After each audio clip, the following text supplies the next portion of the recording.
জোহরের আগে একজন হিন্দু দিনের 12টায় ইসলাম গ্রহণ করলো, 12:15 জোহরের আজান পড়ে গেল। এখন যেই মানুষটা 12টায় ইসলাম গ্রহণ করলো, 12:15 আজান পড়ে গেল, যেই মানুষটা কাফের থেকে মুসলমান হলো, তার 1 নাম্বার দায়িত্ব হলো নামাজ। আপনি যে মুসলমান, এটা তো গায়ে লেখা থাকে না, এটা তো গায়ে লেখা থাকে না। তাই হুজুর, গায়ে লেখা না থাকলেও থোতার দাড়ি থাকে, মাথার টুপি থাকে, গায়ে পাঞ্জাবি থাকে না। এই থোতার দাড়ি আর মাথার টুপি আর গায়ের পাঞ্জাবি মুসলমানের লক্ষণ না। মুসলমানের লক্ষণ হচ্ছে ঈমান আনার পরে 1 নম্বরে নামাজ। সুবহানাল্লাহ বলবেন না? দাড়ি তো রবীন্দ্রনাথ ঠাকুরের আছে, আপনি টিকি দাড়ি হেবার দাড়ি কাটলে 15-20 জনরে হাওলাত দেওয়া যাইব। হেই বেড়ায় দাড়ি লইয়া ইমানদার হইতে পারে নাই।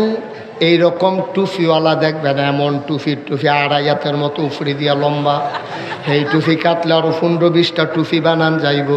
পাঞ্জাবি এরকম অনেক আছে লম্বা। আমি বলি লম্বা পাঞ্জাবি বানানোর জন্য ইমান লাগে না, 1.5 গজ কাপড় বেশি লাগে। ঠিক কিনা কম?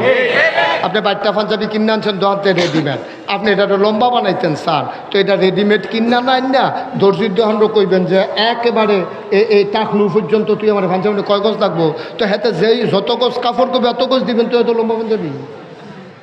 লম্বা পাঞ্জাবির লেগে বড় হুজুর লাগে না, দাড়ি রাখার জন্য ইমান লাগে না।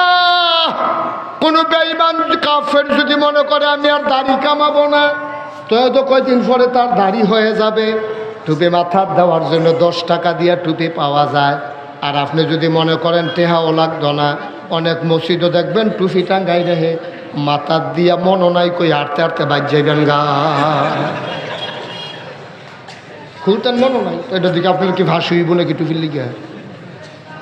টুপির জন্য ইমান দরকার নাই, দাড়ির জন্য ইমান দরকার নাই, পাঞ্জাবি গায়ে দেওয়ার জন্য মুসলমান হওয়া দরকার নাই।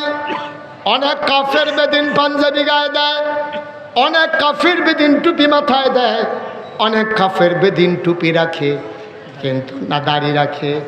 এখন যদি বলেন মুসলমান হতে হলে কি হওয়া লাগবে, ওই যে বললাম 12টায় ঈমান এনেছো, 12:15 আজান পড়েছে, 1 নম্বরে তোমার নামাজ লাগবে। ঠিক কিনা? আচ্ছা, আপনি যদি বলেন যে হুজুর আমি ইমানদার, নামাজ পড়ছি না, নামাজ পড়লাম না, আমি ইমানদার, সমস্যা আছে? হ্যাঁ সমস্যা তো আছে। এটা আমার কথা না, তো আল্লাহ নবী বলেছেন 1500 বছর আগে, মান তারাকা সালাতা মুতাআম্মাদান ফাকাদ কাফারা। নবীজি কয় যে ব্যক্তি হাসতে হাসতে ইচ্ছাকৃত নামাজ ছেড়ে দিয়েছে, ইচ্ছা করে যে ব্যক্তি নামাজ ছেড়ে দিয়েছে, নামাজ ছাড়া যাবে কয়েকটা কারণে। তুমি বেহুশ হয়ে গেছো, তোমার হুশ নাই, তোমার নামাজ তোমার উপরে তখন আর ফরজ নাই, তুমি ঘুমিয়ে পড়েছ, ডাকার মতো কেউ নাই, নির্জন নিরিবিলি কোনো বনভূমিতে কোনো মরুভূমিতে তুমি একাকী ঘুমিয়ে পড়েছ, তোমার ডাক দেওয়ার কেউ নাই। তুমি নামাজ না পড়লা কেন, এটার জন্য তোমার জবাব দিতে হবে না, যেহেতু তোমার ডাকার কেউ ছিল না। তুমি পাগল, তোমার নামাজ পড়া লাগবে না। তুমি নাবালক, তোমার নামাজ পড়া লাগবে না। নাবালক, পাগল, ঘুমন্ত আর হইল যে মানুষ, হ্যাঁ কি অজ্ঞান, বেহুশ। Thank you. এই যে মনে রাখছে, উনি না থাকলে তো ওয়াজ ঢাকায় তুই গেল কইল মার হাবা কয় না রে। 4জন ব্যক্তি ছাড়া কেউ যদি ইচ্ছাকৃত নামাজ ছেড়ে দেয়, মান তারাকা সালাতা মুতাআম্মিদান ফাকাদ কাফারা, যে নামাজ ছেড়ে দিল সে সাথে সাথে কাফের হয়ে গেল। মুশতাক ফয়জির কথা না, আমার নবীজির কথা। ঠিক কিনা বলো? তাইলে টুপি মাথায় দিয়ে তো আপনি এই কথা বলতে পারবেন না আমি মুসলমান। এটা একটা শিয়ার, একটা চিহ্ন, একটা আলামত, কিন্তু আর মানে আপনি মুসলমানের পরিপূর্ণ আলামত না। 1 নম্বরে নামাজ। এই জন্য আল্লাহ তাবারক ওয়া তাআলা বলেন আকিমুস সালাহ, এইরকম বারবার বলেছেন। তোমরা কি ইমানদার চিনতে চাও?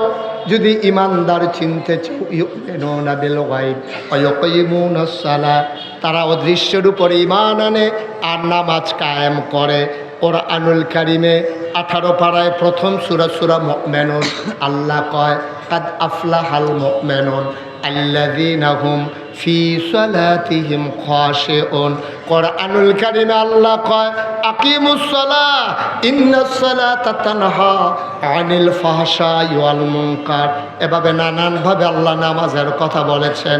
ও মুসলমান, আমরা যাও নামাজ পড়ি, যারা নামাজ পড়ি, নামাজ যেমন করে পড়া দরকার ছিল তেমন করে নামাজ পড়া হয়ে ওঠে না, ঠিক কিনা? আল্লাহ রাব্বুল আলামিন কোরআনে 18 পারায় প্রথম সূরা মুমিনুনে কি কথা বলেন তো এখানে ভাই, কত সুন্দর করে আল্লাহ বলেছেন কাদ আফলাহাল মুমিনুন।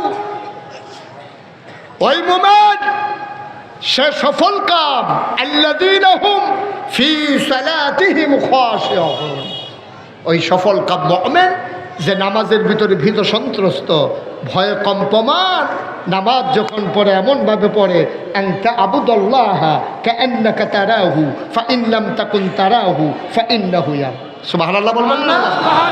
আপনি যখন নামাজে দাঁড়াবেন, নামাজে যখন দাঁড়ালেন আগে ঠিক করে নেবেন আপনি কেন নামাজ পড়তেছেন। ওই যে আমি বললাম আপনি ইমানদার, এটা প্রমাণের জন্য আপনার নামাজের দরকার। তাইলে আপনি আগে নিয়ত ঠিক করে নেবেন কেন নামাজ পড়বেন। এই জন্য আবাদত, যে কোনো আবাদত কবুল হওয়ার জন্য শর্ত হইল 3টা। 1 নম্বরে সহি নিয়ত, 2 নম্বরে সঠিক নিয়ম, 3 নম্বরে হালাল খাওয়া। কোনো আবাদতের ভিতরে এই 3টা জিনিস যদি না থাকে মানুষটার আবাদত আল্লাহ পর্যন্ত পৌঁছবে না, ঠিক কিনা? আপনি নামাজ পড়বেন, কেন নামাজ পড়ছেন? আপনি যদি আমি জিজ্ঞেস করি আজকে নামাজ পড়ছেন কেন, আপনি বলবেন যে হুজুর আপনার মাহফিল হবে, খেতাসার মাহফিল আসছি, আজও যদি নামাজ না পড়ি তো আর নামাজ পড়াম কবে? সকলে নামাজ পড়তেছে, আমিও নামাজ পড়ছি। আপনি নামাজ ফরজ এই জন্য পড়েন নাই। যদি আপনার উপরে নামাজ ফরজ এই জন্য যদি আপনি নামাজ পড়তেন, আপনার গলায় ছুরি আসতো, আপনি নামাজ ছাড়তে পারতেন না, ঠিক কিনা? কেউ আপনার নামাজ ছাড়াইতে পারতো না। আপনি ছেড়ে দেন কেন? আপনি ফরজ বুঝেন নাই। আপনি সামাজিক নামাজ পড়েন, আপনি রাজনৈতিক নামাজ পড়েন, আপনি এই ব্যক্তিগত নামাজ পড়েন। এই নামাজ আপনি আল্লাহর জন্য পড়েন না, অথচ আল্লাহ কোরআনুল কারীমে নকিবেটাকে বলেন কুল, হে রাসূল আপনি বলে দেন ইন্না সালাতি ওয়া নুসুকি ওয়া মাহইয়ায়া ওয়া মামাতি লিল্লাহি রাব্বিল আলামিন। নবীকে বলতেছে, নবীকে আপনি যাই করবেন আপনি বলে দেন ইন্না সালাতি, আমার নামাজ, ওয়া নুসুকি, আমার কোরবানি, ওয়া মাহইয়ায়া, আমার জীবন, ওয়া মামাতি, আমার মরণ।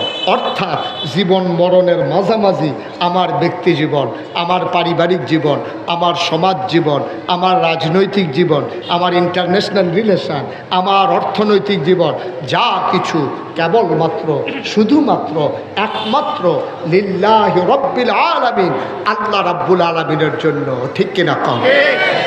তাহলে আমি কাপড় পরব ওইভাবে যেই কাপড় পরলে নবীর তরিকা অনুযায়ী হয় এবং আমার আল্লাহ সন্তুষ্ট হয়, ঠিক কিনা বলেন? আমি নামাজ পড়ব ওইভাবে যে নামাজ হবে শুধুমাত্র আল্লাহর জন্যে, দুনিয়ার কাউকে দেখানোর জন্য না। আমি বলছিলাম আমাদের নামাজ নানান কারণে হয়। মেয়ে বিয়ের উপযুক্ত, মেয়ের দেখার জন্য ছেলের পক্ষের লোক আসছে, সবাই নামাজি মানুষ, ছেলেও মাদ্রাসায় পড়ে। এখন যদি মেয়ের বাবা নামাজ না পড়ে, নামাজ আর কি বিয়ে হয় নাকি? এখন ওই ছেলের পক্ষ সবাই নামাজ পড়তে গেছে, মেয়ের বাবা জীবনেও নামাজ পড়ে নাই, ওরা গেছে, উনি না যায় কেমনে, এই জন্য উনিও গেছে। এরকম আছে নাকি নাই? নির্বাচন আসছে, উনি নির্বাচন করবে নিয়ত করছে, এখন নির্বাচন করবে।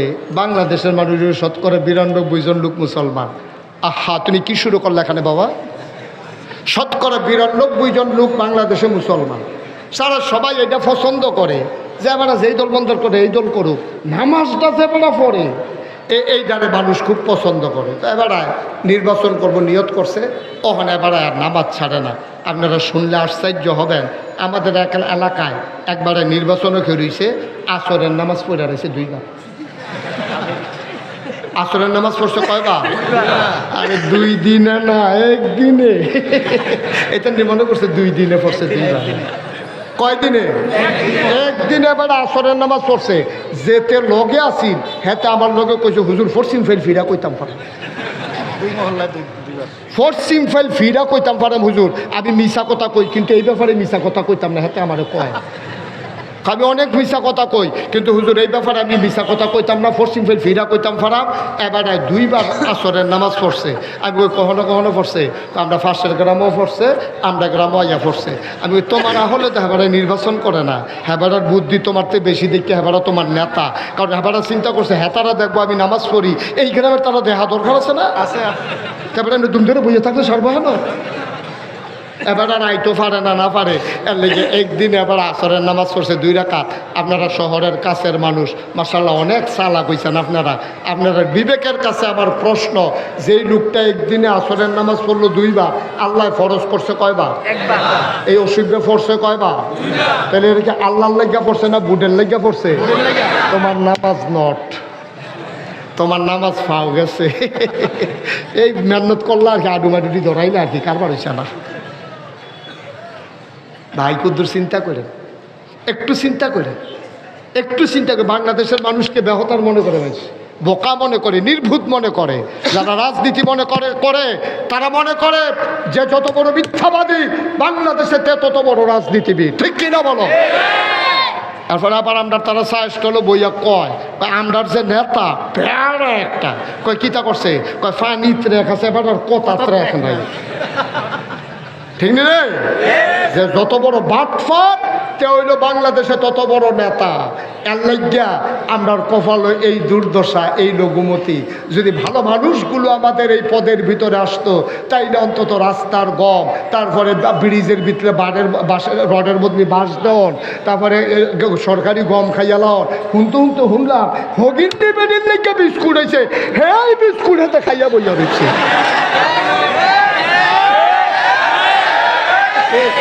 সারা ফেরা যে মরনা কপাল বালা। আল্লাহ দেখা রে, আল্লাহ দেখা হলো বাচ্চার সব।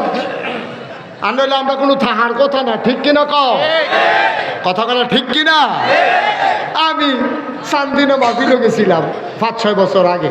তা আমি এমনি কইছি আর কি যে আল্লাহ ফেরেশতারা যখন কইছে, আল্লাহ যখন কইছে ইন্নী জাইলুন ফিল আরদি খলিফা, যে আমি মানুষ বানাইতাম চাই, ফেরেশতারা কইছে বানাইয়েন না। কয় কে বানাইতাম না কে? কই অসুবিধার দলে বাড়াবাড়ি করবো, কাটাকাটি করবো, ঝগড়া বিবাদ করবো, খেতার জমিন দখল দিয়া লাগবো, লাইন ঠেলতে সীমানা ঠেলতে আরেকবারের ভিতরে আধা ঘন্টা ঢুকতে লাগবো, এই কারবার করবো। মানুষ বানাইবেন, বুড়ার বাক্স লইয়ে উঠটা দিব তো। আমি এই কথা কইছি, পরে মাহফিল সব লোক দাঁড়াই গেছে। আমি ওই কি তো দাঁড়াইছেন কিরকম হুজুর আওয়াজ করেন না, ওখানার বাক্স লইয়া দৌড়াদৌড়ি নেই। আমি তো আওয়া আছে, তারা আও নাই, কোনো মতে তারা স্বীকার করাইতাম পারি না বাক্স লইয়া যে দৌড়াদৌড়ি আছে। সে সূর্যত আমি কয়েকজন মুরব্বী রেজে গেলাম, ভাই আমি যে কইতাছি দৌড়াদৌড়ি আছে, তারা দি কয় নাই। কয়েকজন মুরব্বী দাঁড়াই আমার দিকে হাসি দেয়া কই হুজুর বাক্স লইয়া দৌড় দিব কিন্তু বুড়ে দোনাই।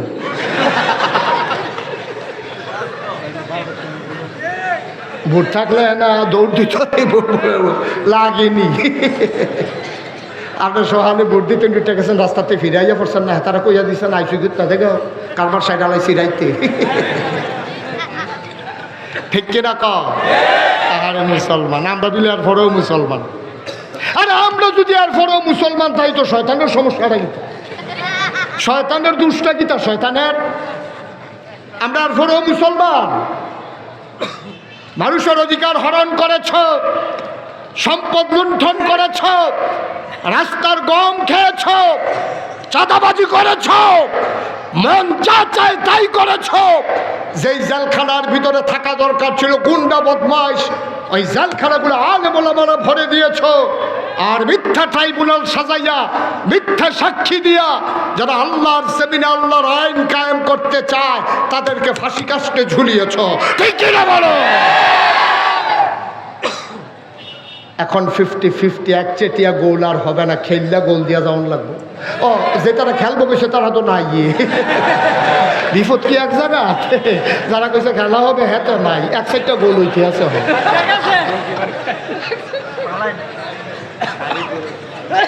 কষ্ট হইতে আছে, ওয়াজ কি উফরে পড়তে আছে, মাত্র শুরু দইরা বইয়েন।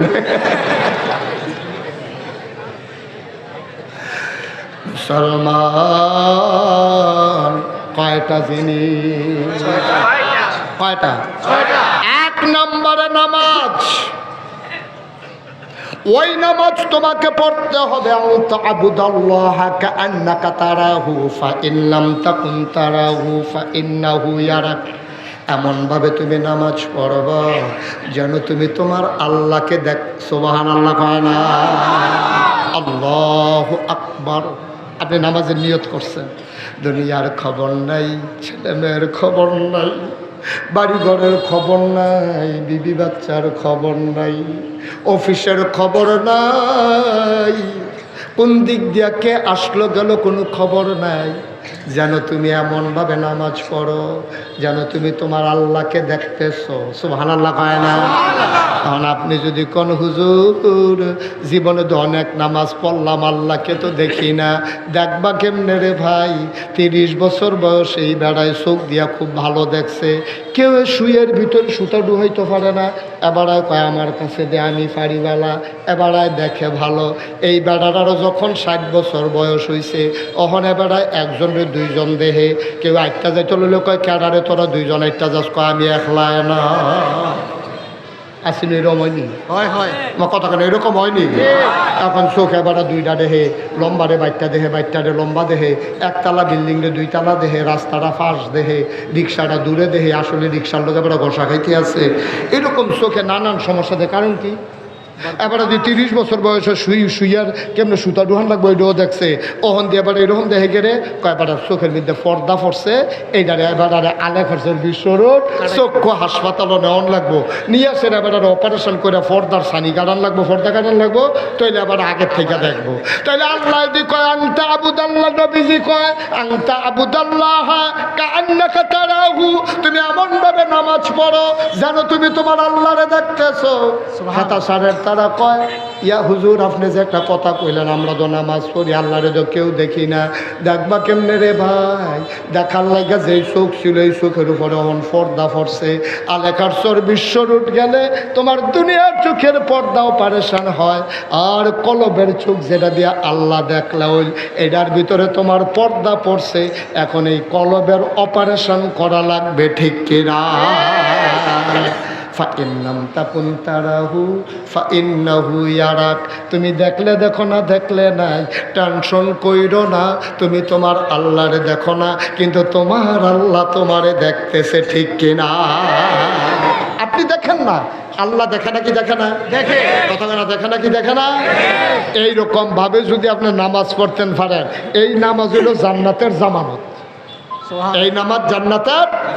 আপনি এই নামাজ পড়তে পড়তে পড়তে পড়তে পড়তে পড়তে একদিন আপনি মরে যাবেন, আজরাইল আসবে, রূহ কবজ হয়ে যাবে, মসজিদের মিনার থেকে ঘোষণা আসবে মানুষটা নাই, কাফন পরি আপনাকে দাফন করে দেবে মাটির কবরে। সবাই দেখবে মাটির কবর, আপনি কবরে গিয়ে দেখবেন মাটির কবর মাটি নাই, মাটির কবর জান্নাতের টুকরা হয়ে গেছে। ওই জান্নাতের টুকরার ভিতরে আপনি ঘুমিয়ে আছেন। কবর যাদের আযাব হবে, জাহান্নাম হবে, রাত তাদের শেষ হতে চাইবে না। কবর যাদের জান্নাত হয়ে যাবে, তাদেরকে যখন ডাকা হবে উঠেন আসেন, কিয়ামতের ময়দান রেডি হয়ে গেছে। মানুষটা চিৎকার করে বলবে মাত্র ঘুমাইছিলাম, চোখ দুইটা লাগিয়ে উঠছিল, কাঁচা ঘুমটা কেন ঘুম ভাঙাইলা? কয় আপনি ঘুমাইছেন 50,000 বছর। কয় হাজার বছর ঘুমাই গেছেন আপনারা? আহা, কই কথা শুনতে আছে, হাতে ক্যামেরা লাগায় বেটা মনোযোগের সাথে চাইতে আছে, এটা দেখা রাখার দরকার আছে। এটা হ্যাঁ, উনি ক্যামেরা কিনবো।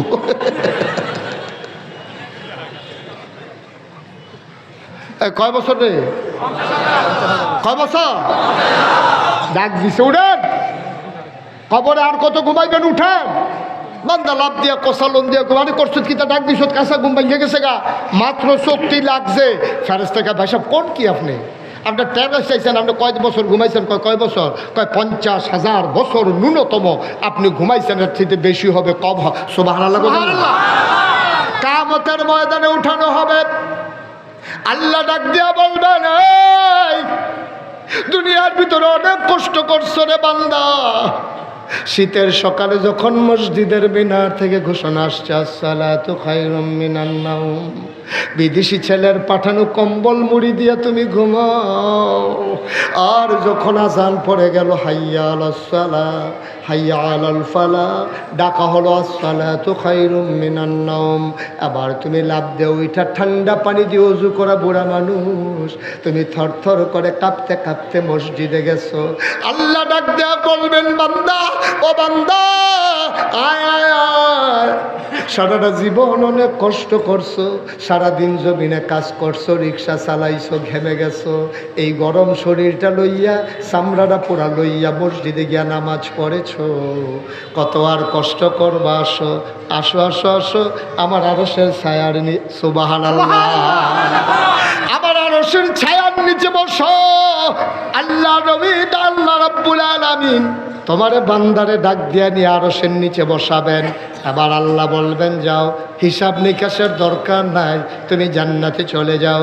জান্নাতের ফেরেশতারে দোয়ান আচ্ছা ডাক দিয়া বলবে, আসেন আসেন আসেন, ধইরা ধইরা তোমারে জান্নাতের দরজায় নিবি। জান্নাতে হুর গালমানেরা হাতের ভিতরে গলার মালা নিয়ে দাঁড়াই থাকবে, ফুলের মালা নিয়ে। তোমারে যখন দেখবে ওই জান্নাতের হুরেরা ডাক দিয়া বলবে, আহলেন সাহলেন মারহাবা, মোস্ট ওয়েলকাম, আমাদের জান্নাতে আপনাকে স্বাগতম। সুবহানাল্লাহ। পায় না যদি ওই জিম্মা নিতে পারো, ওই রকম নামাজ যদি তুমি পড়তে পারো। আবার যার যার হিসাব শেষে মিলান। আপনি যে মাগরিব পড়েছেন কেমন করে পড়েছেন? মাহফিলের দিন লম্বা সূরা লইলে সারবো, কোনো মতে পড়ালাম। আপনি নামাজ পড়ে সেরে উঠতে দিচ্ছেন, দৌড় হুজুরে উঠতে লাগবে মাগরিবের পরে, কি আর নামাজ। আর আরেকটা তো নামাজ ছাড়ে দৌড় দিয়া লাইছে, এই দৌড় দিয়া সেটা মাহফিল কুম্মালার সামনে জায়গা পাওয়া যায় না, না যায়। ভাই সাহেব এটি নামাজ না তো, নামাজ কারে কয়? শুনতে মন চায়? আমার কথা কেন শুনতে মন চায়? আব্দুল্লাহ ইবনে মাসউদ রাদিয়াল্লাহু তাআলা আনহু, যাকে বলে রাইসুল ফোকাহা, যিনি ফকিদের নেতা, যিনি ফতুয়াবাজ, তিনি সবচেয়ে বড় ফতুয়াবাজ। বাংলাদেশও গালি দেও ফতুয়াবাজ কইয়া, আর আব্দুল্লাহ ইবনে মাসউদ ফতুয়াবাজ, উনি প্রাউড ফিল করে, উনি গর্ববোধ করে, পৃথিবীর মানুষ তার আখ্যা দেয় সবচেয়ে বড় ফতুয়াবাজ তিনি, নাম হইল আব্দুল্লাহ ইবনে মাসউদ। বলো সুবহানাল্লাহ। আব্দুল্লাহ ইবনে মাসউদ তিনি ঘরের ভিতরে, একটা কথা মনে রাখবেন, নফল নামাজ পড়বেন বেশি বেশি ঘরে, আর ফরজ নামাজ পড়বেন মসজিদে গিয়া। অনেক মানুষ এই নফল ফরজ সব ঘরে মসজিদে পড়ে না, আপনি নফল নামাজ বেশিরভাগ ঘরে পড়বেন। এতে হয় কি, ঘরটা তাজা থাকে, মৃত মানুষের ঘর হয় না। এজন্য সুন্নত নফল এগুলা ঘরে পড়বেন, ফরজ পড়বেন মসজিদে গিয়ে। তা আব্দুল্লাহ ইবনে মাসউদ তিনি ঘরের ভিতরে নামাজে খুব খেয়াল করেন, চিকন কথা, নামাজে দাঁড়াইছে আল্লাহু আকবার। এখন নামাজে দাঁড়াইয়া আমরা তো ছোটো সূরা বিচারি, আর ওনারা পড়তো সবচেয়ে বড় বড় সূরা যেগুলো মুখস্থ থাকতো, কারণ ওনারা বিশ্বাস করতো কোরআন তেলাওয়াত মানে শুধু কোরআন তেলাওয়াত না, কোরআন তেলাওয়াত মানে হচ্ছে মাওলার সাথে কথা বলা।